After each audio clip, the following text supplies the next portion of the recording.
오늘만큼은 그 어느 때보다 조금 짧았던 밤이었습니다. 밤사이 나온 투자 뉴스 정리해보겠습니다. 개장 전 뉴스 보고 전략 정비해보는 시간 세 분 수고해주시겠습니다. 야천투자연구소 남인호 소장, LNS홀딩스 김선영 대표, 교보증권 김효진 대리 함께합니다. 어서 오세요. 투자 뉴스 바로 확인해보겠습니다.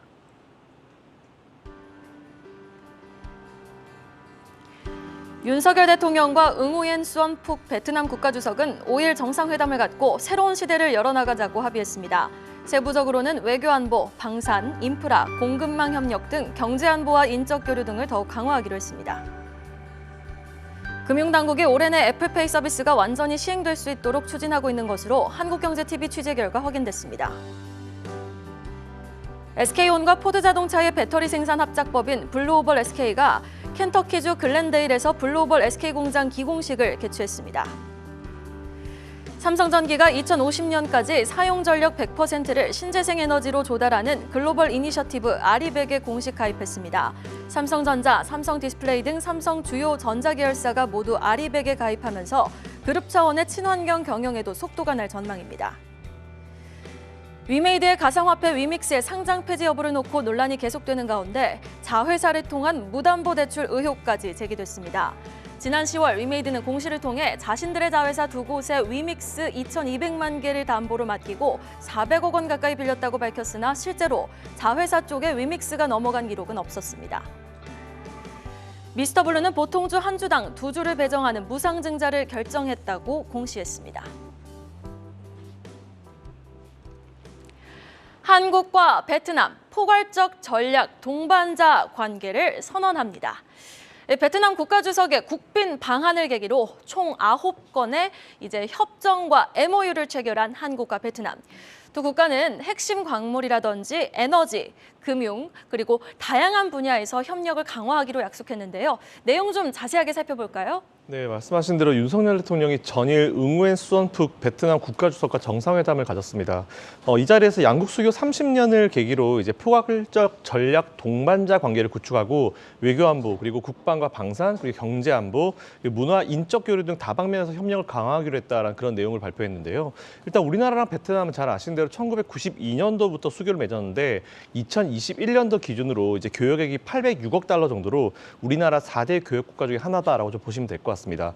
또한 우리나라도 베트남 내에 가장 많이 투자한 국가가 우리나라고요. 746억 달러 정도 현재 투자를 하고 있습니다. 이번에 체결된 MOU를 보니까 총 7가지로 나왔는데요. 가장 먼저 핵심 광물에 대한 공급망 협력에 대한 MOU를 체결했는데 참고로 베트남 내에서 히토류의 매장량은 세계 2위다라는 부분까지 같이 한번 체크해 보시면 좋을 것 같습니다. 또한 금융 협력 프레임 네트워크, 그리고 문화협력, 전력산업, 그리고 보건의료, 정보통신기술과 세관 분야 협력 및 상호 지원, 그리고 원산지 누적 관련 규정을 관련된 MOU를 체결해서 전반적으로 체결이 된 부분이고 앞으로 이게 추가적으로 어떻게 이어나갈지는 좀 보시면 될 것 같고요.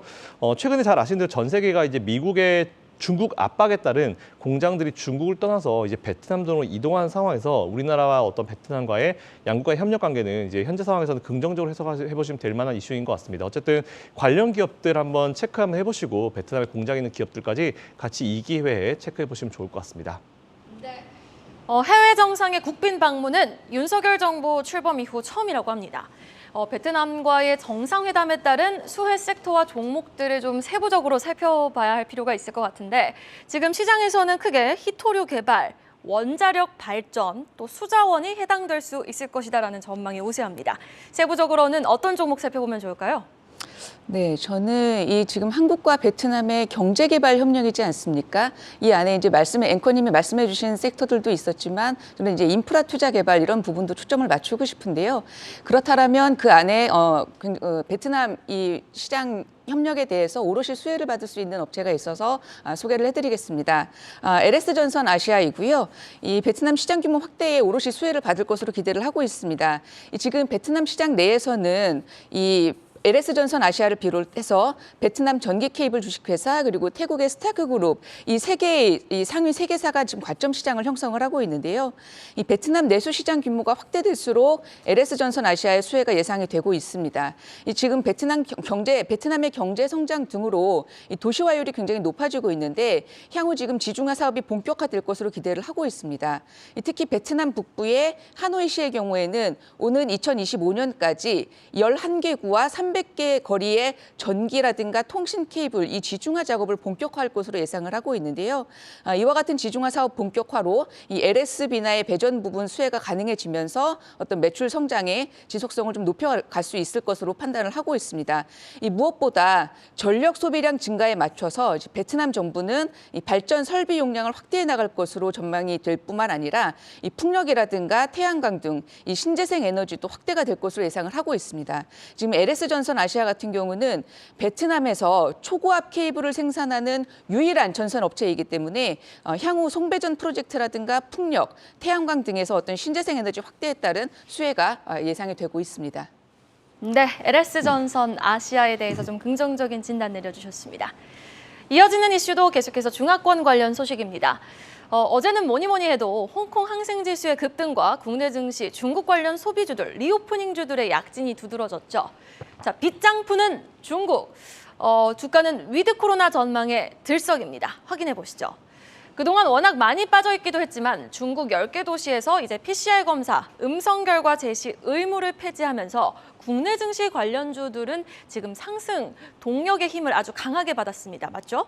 네, 그렇죠. 어제 사실 시장이 안 좋았음에도 불구하고 방금 말씀해 주신 그런 업종들 급등세를 보이는 모습 보이면서 그 이유가 뭘까 굉장히 궁금하셨을 겁니다. 그렇죠. 바로 중국이 그동안의 제로 코로나에서 이제 위드 코로나로 전환될 가능성이 높다. 이제 시진핑 3기 정부가 내년 3월 달에 정식 출범하지 않겠습니까? 이제 양해를 거쳐서 정식적으로 내년 3월 달에 가는데 올겨울이 고비인 것 같습니다. 12일, 2월 달에 지금의 제로 코로나 그리고 봉쇄 정책을 내년에 이제 개방하고 이제 위드 코로나로 전환시키게 되면 가장 큰 수혜 어떤 업종일까요? 지금 자료 나오고 있네요. 그렇습니다. 화장품, 면세점, 카지노, 여행, 항공 이런 업종들이 가장 좋겠죠. 어제 시장 약세에도 불구하고 저렇게 10% 넘게 올라간 이유가 바로 그것입니다. 다만 한 가지 우리가 주의할 점이 있습니다. 과거와 같이 과거 지난 90년대, 2000년대 같이 중국이 막무가내 소비를 하는 게 아니다. 특히 최근 들어서는 중국도 소비 심리가 많이 위축되고 소비 규모가 과거와는 조금 더 다른 양상으로 바뀌고 있기 때문에 지나친 기대감보다는 오히려 아까 말씀하신 것처럼 낙폭 과대에 따른 자율 반등을 기대해 보는 것이 좋아 보입니다. 네. 자, 그러면은 종목에 대해서 한번 알아보도록 할게요. 리오프닝 섹터에서 가장 지금 김효진 대리가 보고 계시는 종목 중에 섹터 중에 유망하게 보시는 섹터도 궁금하고 탑픽 종목도 궁금하거든요. 네, 일단 유망한 섹터라기보다는 지난주에는 이제 사실 K뷰티의 대표적인 화장품 아모레퍼시픽하고 이제 중소형주를 말씀을 드렸고요. 오늘 같은 경우는 관광객이 몰려온다이지 않습니까? 항공 비행기 떠야 되고요. 그리고 여행 상품이 필요합니다. 그래서 저는 하나투어를 말씀을 드리고 싶은데요. 지금 하나투어 같은 경우는 사실 일전에 말씀을 드린 적이 있었어요. 엔화가 약세일 때 일본 여행 수요와 관련해서 하나투어를 말씀을 드린 적이 있었는데 이번에 중국의 리오프닝에도 어떤 기대감이 조금 반영을 할 수 있다라고 판단을 하고 있습니다. 일단 지금 2018년 기준으로 해서 지역별 인원 비중이 36%인 일본의 회복만으로도 하나투어 같은 경우는 늦어도 내년에 2분기에 BEP가 가능한데요. 여기에 중국 리오프닝 기대감까지 점증할 것이다라는 전망이 지금 나오고 있고요.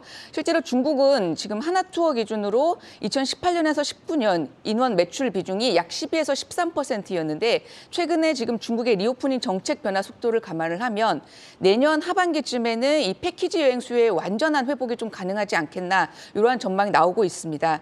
지금 기존 12월에서 1월로 예상했던 월 BEP 시점이 조금 늦어졌습니다. 그래서 주가는 다른 어떤 그 중국 리오프닝 기대감의 섹터에 비해서 조금 늦게 좀 반등을 한 그런 측면이 없지 않은데요.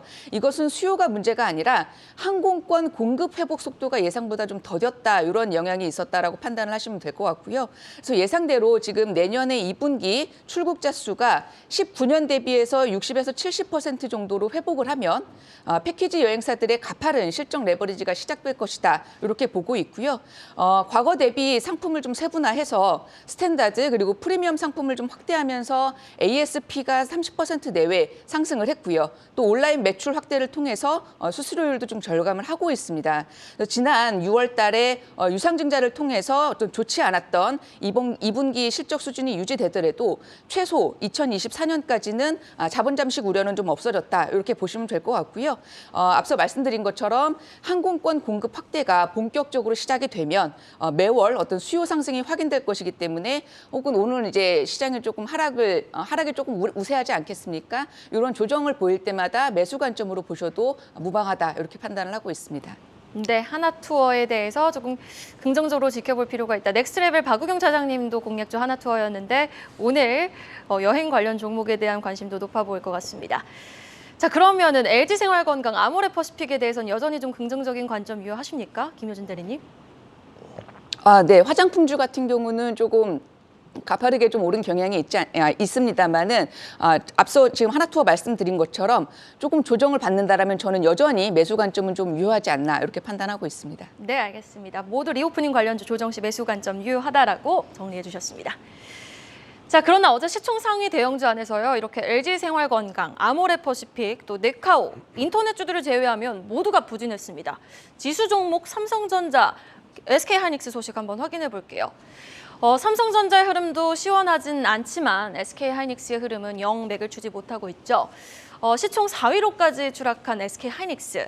지난 10년간 주가가 같은 방향을 움직였던 전자닉스였는데 요즘 보면은 주가 흐름이 다릅니다. 다른 방향을 보이고 있는데 어떤 이유에서입니까? 네, 우리나라의 삼성전자 그리고 SK하이닉스 반도체 하면 가장 먼저 떠오르는 투탑이 되겠습니다.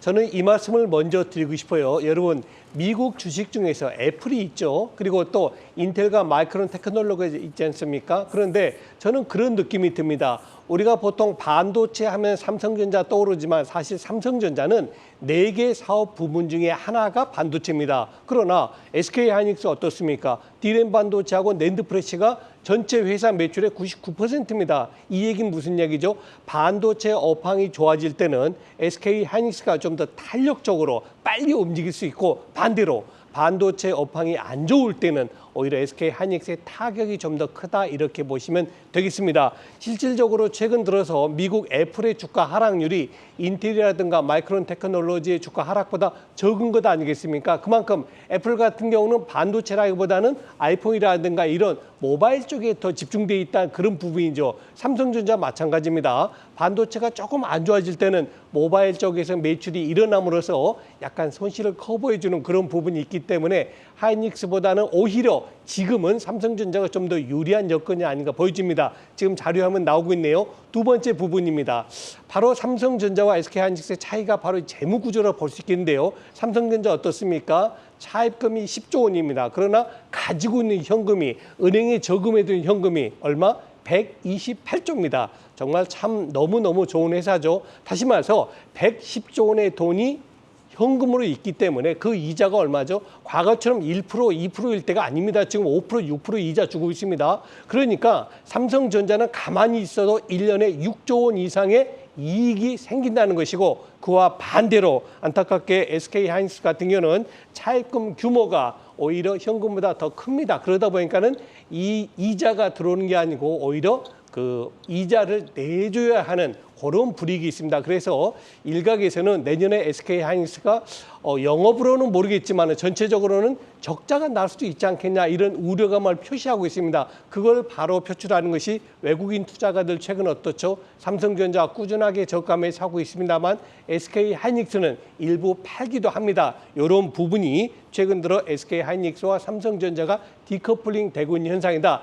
종합적으로 저는 이렇게 말씀드리고 싶습니다. 그럼 앞으로 삼성전자 계속 올라가고 하이닉스 계속 내려갈 거냐? 그렇지는 않습니다. 방금 전에 제가 말씀드린 그 두 가지 부분, 반도체 집중도 그리고 재무 구조가 주가에 반영이 다 되었느냐, 다 되지 않았느냐, 요게 가장 중요한 겁니다. 이미 주가에 반영이 다 되었다면은 지금 SK하이닉스 81,000원 너무너무 착한 가격이 될 수가 있다는 겁니다. 그래서 여러분들은 너무 단기적인 주가 흐름보다는 그 반도체 업황이 만일 내년 1분기에 바닥이다. 그럼 지금 SK하이닉스는 너무너무 좋은 매수 시점이 될 것이고, 만일에 반도체 업황이 내년 2분기에 터난다. 그렇다면은 SK하이닉스가 조금은 더 기간 조정을 받을 수 있다. 이렇게 말씀을 드리겠습니다.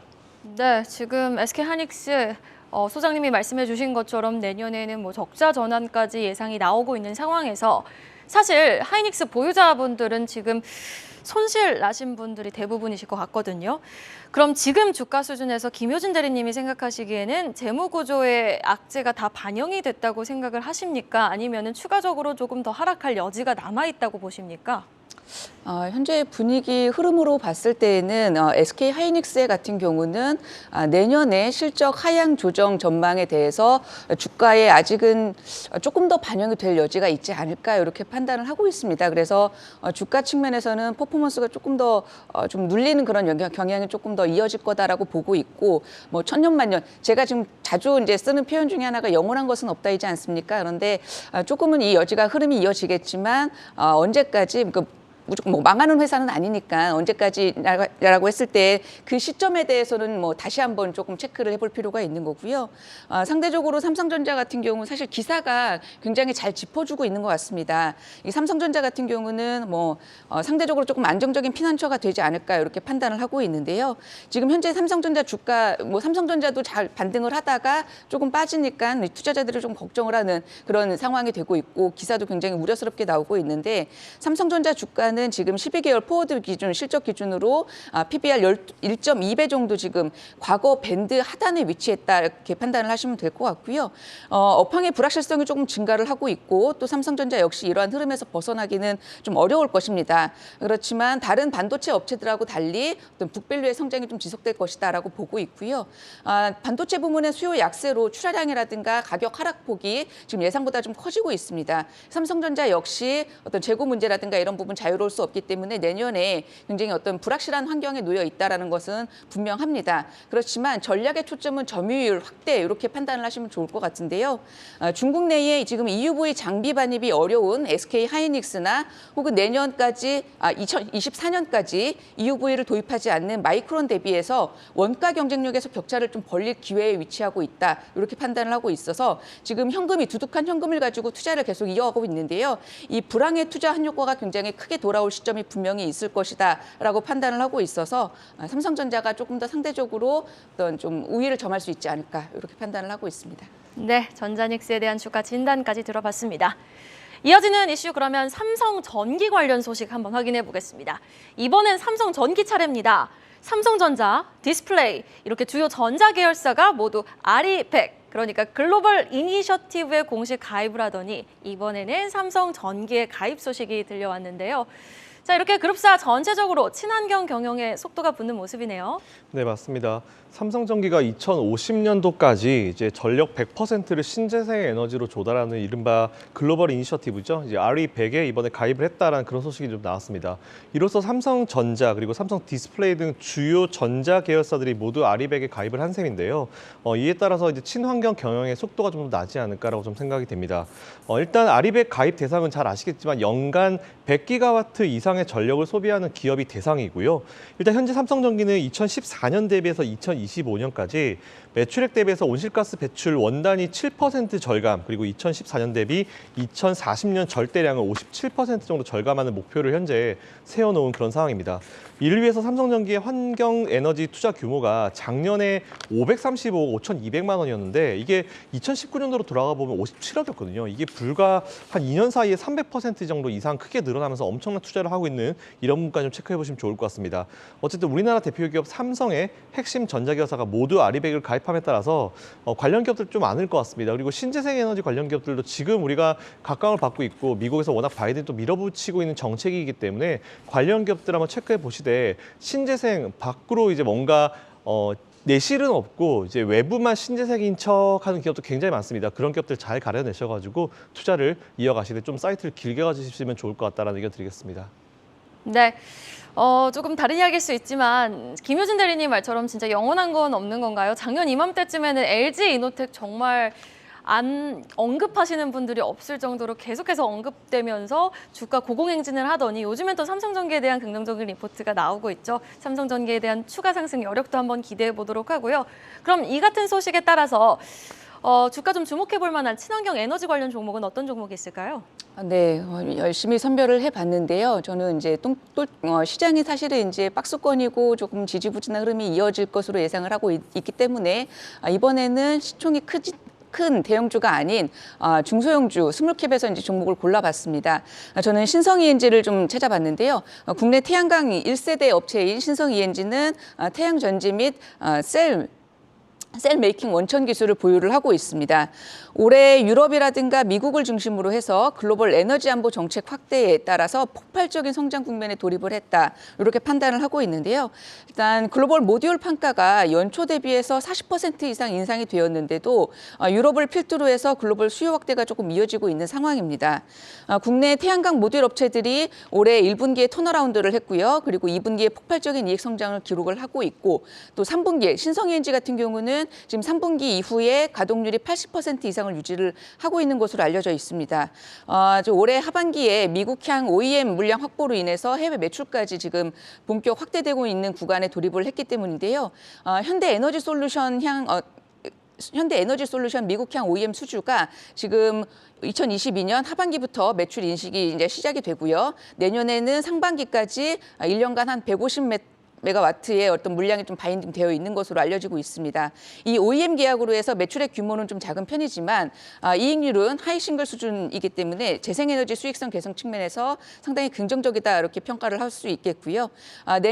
올해 하반기 이 현대에너지솔루션 향 매출액은 재생에너지 매출액 비중이 16% 수준인 140억 원 정도 전망을 하고 있고 내년 연초에 어떤 추가적인 수주 물량 증가도 기대해 볼 만하기 때문에 신성ENG 태양광 산업 쪽에서 조금 포커스를 맞춰서 주목을 해볼 필요가 있다. 이렇게 말씀을 드리겠습니다.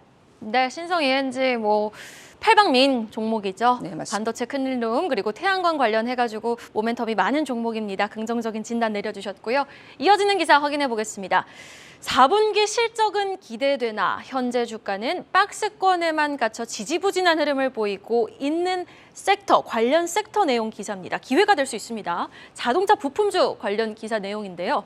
지금 주가 보면요. HL만도라든지 현대 위아 같은 종목 한 달 동안 각각 9%, 6% 하락을 했습니다. 바로 내년 경기 둔화에 따라서 자동차 덜 팔릴 것 같다라는 우려감 때문인데 또 4분기 실적은 잘 나올 것 같다고요? 네, 그렇습니다.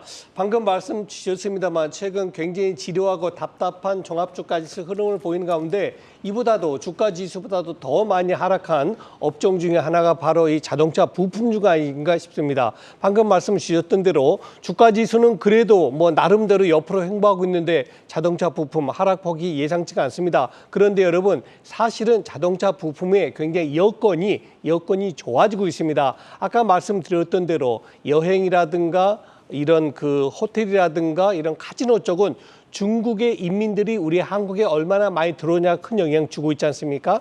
자동차 부품주를 투자하실 때 꼭 보셔야 될 두 가지 팩터가 있습니다. 그 하나는 재료비고요. 두 번째는 운송비입니다. 아무래도 그쪽이 많이 비중을 차지하고 있기 때문에요. 전체 매출이 한 90%가 여기서 좌우된다 그러는데요. 이 두 개가 다 좋아지고 있습니다. 먼저 재료비 한번 살펴볼까요? 가장 큰 재료가 바로 알루미늄이 되겠는데요. 지금 3분기의 알루미늄 가격이 지난 2분기보다 자그마치 15%가 내려갔답니다. 즉 무슨 소리냐? 재료 가격이 계속 내려가고 있기 때문에 그만큼 수익성이 좋아지고 있다 이 말씀 드리는 것이고요. 다음 두 번째 운송비입니다. 여러 번 기사 보셔서 아시겠습니다만 상하이 컨테이너 운임 지수가 어떻습니까? 금년 초만 해도 자그마치 5,100이었습니다. 그런데 지금 이게 12월 초에는 1,100입니다. 무슨 소리죠? 금년 초보다 5분의 1 토막이 됐다는 얘기입니다. 말 그대로 옛날에는 비싼 돈 주고 운송이 있는데 지금은 그때에 비한다면 굉장히 저렴한 20%만 주고도 자동차를 운송할 수 있다. 이런 부분입니다. 그래서 가장 탑픽으로 가장 우리가 선호주로 꼽을 수 있는 두 종목 안내해 드리겠습니다. 먼저 현대모비스하고 두 번째 한온 시스템인데요. 두 개는 각각 전동화 부분하고 친환경차 부분이 내년도에, 금년은 아니고 내년도에도 30에서 40%까지 매출이 증대될 예정입니다. 그렇다 보면 어떻게 했어요? 지금 주가는 거의 제자리 혹은 약간 마이너스를 보이고 있는데 내년도 매출이 30% 늘어난다면 당연지사 그다음에 주가가 움직일 가능성이 크다 이렇게 말씀을 드리겠습니다. 네, 알겠습니다. 현대모비스, HL 만도 같은 종목, 자동차 부품 관련 종목도 한번 주목해 보겠습니다. 마지막 소식까지 확인해 보시죠. 재벌집 막내 아들 돌풍으로 다시 한번 웹소설에 대한 훈풍이 기대되고 있는 가운데 최근 2달 사이 주가 2배나 오른 미스터블루가 무상증자를 또 결정을 했네요. 네, 맞습니다. 미스터블루가 보통주 한 주당 2주를 배정하는 우상증자를 결정했다는 공시가 나왔고요. 또한 네이버 웹툰 관련 소식까지 같이 한번 연속해서 말씀을 드리겠습니다. 근데 어차피 네이버 웹툰도 재벌집 막내 아들과 연관이 되어 있기 때문에 좀 연관주로 좀 생각해 보셔도 좋을 것 같습니다. 일단 미스터블루 무증 관련으로 제가 한번 공시를 확인해 보니까 이번에 발행된 신주 좀 많습니다. 4,978만 3,490주 정도이고요. 신규 상장 예정일은 2023년도 1월 10일로 이제 예정이 되어 있습니다. 일단 최근에 드라마 재벌집 막내 아들의 글로벌 흥행 기대감 때문에 웹소설 훈풍 기대감이 계속 좀 나오고 있는 상황이고 그거에 대한 기대감을 그대로 받아들이고 있다고 보시면 될 것 같고요. 실제로 드라마 방송 이후에 해당 웹드라마의 어떤 웹소설의 일평균 서비스 이용 매출이 약 한 10배 정도 증가했다고 합니다. 그 다음 소식으로 바로 준비한 게 네이버 웹툰인데 자회사 로커스를 인수하고 나서 이제 통합 절차를 마무리하고 본격 애니 사업에 확장을 하겠다라는 그런 내용인데 사실 저 같은 경우는 이제 재벌집 막내 아들 드라마를 아직 안 보고 있습니다. 뭐 네이버 웹툰 아직 연재가 되고 있어서 그걸 결제를 하면서 보고 있는 그런 상황인데 일단 최근에 보시면 이런 애니메이션이나 이런 웹툰 관련 이제 내용들이 드라마로 이제 되면서 사실 글로벌 어떤 인기를 굉장히 많이 끌고 있는 상황이고요. 이런 상황 가운데서 사실 지금 네이버나 이런 기업들 관심 있으신 분들 좀 많을 거예요. 그래서 아무래도 네이버 내에는 이런 웹툰 그리고 드라마 제작을 앞두고 있는 기업들이 굉장히 많기 때문에 이런 부분까지 연결시키셔가지고 네이버 투자하시는 분들은 참고해 보시면 좋을 것 같고요. 미스터블루는 무상증자를 시행을 하는데 무상증자 사실 제가 처음에 주식을 할 때 뭐 1, 20년 전 이전에는 이제 사실 이게 호재였습니다. 근데 지금은 무상증자가 예전만큼 이제 호재성 이슈로 자리매김하지 않는 그런 부분이고 시간이 흘러가면서 좀 바뀌는 것 같습니다. 물론 제가 처음 할 때 유상증자 자체도 호재였습니다. 하지만 지금은 3자 배정 유상증자 말고는 다 악재성으로 이제 분류가 되잖아요. 어쨌든 무상증자라고 해서 무조건 좋은 게 아니고 발행하는 주식 수가 얼마나 늘었는지 한번 체크해 보시면 좋을 것 같고요. 다른 것보다 제일 중요한 거는 앞으로 모든 기업의 실적이 어떻게 이제 만들어지고 하는지 숫자가 정말 중요한 시점이 오니까 미스터블루 무상증자했다고 무조건 좋아하고 환호하고 단기간 내에 올라가니까 따라가자 이것보다는 미스터블루가 얼마나 이제 앞으로 실적을 잘 만들고 실적을 잘 찍히고 숫자를 잘 찍어 나가니까 지켜보시면서 이제 투자해 보시면 좋을 것 같고요. 어쨌든 앞으로 이제 이런 웹툰 관련 이런 사업은 늘어날 예정입니다. 이에 따라서 네이버 같은 기업들도 관심을 한번 가져보시고 공부를 해보시고 투자를 이어가 보시면 좋을 것 같습니다.